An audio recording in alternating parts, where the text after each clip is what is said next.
आपल्यासोबत बच्चू कडू आहे भाऊ. आज सरकारसोबत चर्चा होत आहे. कशा प्रकारे बघता आणि कशा प्रकारे भूमिका राहणार आहे एकंदर तुमची?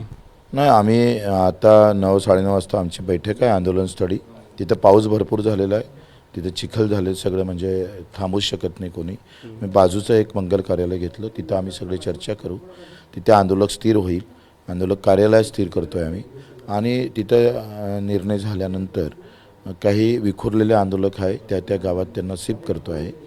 आणि मग आमची तिथं बैठक होईल आणि मग कसं काय करायचं, समोर जायचं ते ठरेल. मागच्या 2 दिवसापासून राज्य सरकारची जी भूमिका राहिली, काल देखील न्यायालयाचे आदेश, नंतर शिष्टमंडळाची चर्चा, त्यामुळे भूमिका बघता काय वाटतं? राज्य सरकार सकारात्मक दिसतं तुम्हाला? काही गोष्टी फार चांगल्यासाठी होत असतं, काही गोष्टीतून वाईट निघतं, काही गोष्टीतून चांगलं पण निघतं.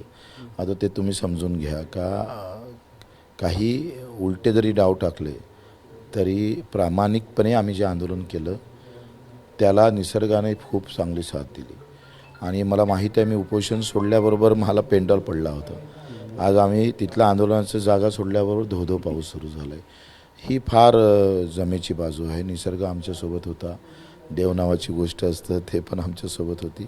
प्रामाणिकतेच्या आंदोलनामध्ये हे यश भेटत राहतं. सरकार कसंही वागलं तरी आमचा शेतकरी त्याला किती गरज आहे ते फार महत्त्वाचं आहे आणि त्यानुसार आता आम्ही समोर जाऊ. आज तोडगा निघाला नाही तर पुढची भूमिका कशी असेल? आंदोलनाची दिशा कशी असेल? इथं आल्यावर जाहीर करू. इथं आम्ही पुन्हा येऊ आंदोलनस्थळी आणि तिथं जाहीर करू. सरकारने जर का काही अटी शर्तीवर जर कर्जमाफी संदर्भात निर्णय घेतला तो तुम्हाला मान्य असेल का? कसं आहे, आता जर तर वर बोलल्यापेक्षा माझं असं मत आहे का मीटिंग होऊ द्या आणि मग आपण बोलू ना. आजच्या बैठकीला कोण कोण जाणार आहे तुमच्या व्यतिरिक्त? आता आम्ही ठरवतोय. माझ्या हाती, एकट्याच्या हाती कोणाला जाणं नेणं ठरवणं नाही पण आहे. एक ऐतिहासिक मोर्चा या निमित्ताने महाराष्ट्राने बघितला. हे शेतकऱ्याची कृपा आहे, माझ्या दिव्यांग बांधवाची, मेंढपाळांची कृपा आहे. त्यांनी एकत्र आले, सगळे स्वतःच्या पैशानं आले, डब्बे घेऊन आले आणि खरी चळवळ म्हणतो ना आपण.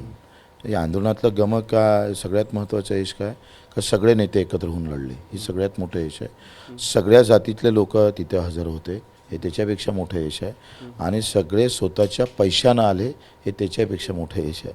त्याच्यामुळं मागणी हा विषय जरी असला तर आंदोलनातले हे मोठे यश निश्चितच भविष्य उज्ज्वल करणारे राहील. म्हणजे मोठ्या पक्षाव्यतिरिक्त छोट्या छोट्या संघटना किंवा पक्ष आणि चळवळीतले जे कार्यकर्ते असतात त्यांच्यासाठी एक सकारात्मक मेसेज आहे. खूप चांगलं. आणि शेतकऱ्याला याची हिंमत भेटणार. काय होतं आहे, माझ्यासाठी कोणी लढतोय हे एकदा माहीत झालं का तो आत्महत्येचा विचार सोडून, आणि त्याचा फायदा निश्चितच शेतकरी बांधवाला आणि आमच्या सगळ्यांना होईल. कर्जमाफी झाली तर निश्चितच एक आत्महत्याचं सत्र कमी होईल किंवा ते थांबण्यास मदत होईल. साहजिक आहे. कसं आहे तर माझ्या अंगावर 4 लाख कर्ज आहे. मला या आवक काहीच नाही आहे. मी कुठून कसं भरू हे मला काहीच नाही आहे. एखाद्या व्यापाऱ्याला असतं का नाही, इकून आले तर हे मी कर्ज फेडतो, असं शेतकऱ्याकडे काही साधन आहे का? काहीच साधन नाही आहे. त्याच्यामुळे तो बोजा त्याला सतावतं नेहमी. हे कर्ज आहे, हे कसं फेडू? मग त्याच्यावर तो दुसरं कर्ज घेतो, तिसरं कर्ज घेतो, तो फसत जातं कर्जाच्या चक्रामध्ये. त्या चक्रातून काढलं पाहिजे. आणि मी जे मागणी केली होती का कर्ज मुक्तीसोबत त्याला पुढच्या वर्षी बगरव्याजी कर्ज आणि मुदलेमधले 50% माफ केले पाहिजे. म्हणजे एकदा त्याला रुडावर आलं का मग त्याला मोकळं सोडा. रुडावर आणणं महत्त्वाचं आहे. पिकाच्या हमीभावाचा एक प्रश्न आणि पिकांच्या भावाचा प्रश्न हा आजच्या चर्चेत तुम्ही चर्चेत आहे. हमीभावाचा आहे आणि 20% बोनस देणार होती सरकार. अजूनही खरेदी केंद्र सुरू केले नाही. खरेदी केंद्र सोयाबीनचे कधी सुरू केले पाहिजे त्याची टाईम रेषा आखल्या गेली पाहिजे. या तारखेला म्हणजे जसं पंजाबच्या धर्तीवरचे जसे खरेदी केंद्र सुरू होते त्याच धर्तीवर महाराष्ट्र सुरू झाले पाहिजे. कापूस आणि धानाचा देखील विषय आहे. उत्पादक आहे, कापूस आहे, सोयाबीन आहे, कांदा उत्पादक शेतकरी आहे, द्राक्ष आहे, तुमचा केळी उत्पादक शेतकरी आहे. हे सगळे शेतकरी, फळं भाजीपाला शेतकरी आहे. आम्ही सगळ्या शेतकऱ्यांना हात लावलेला आहे.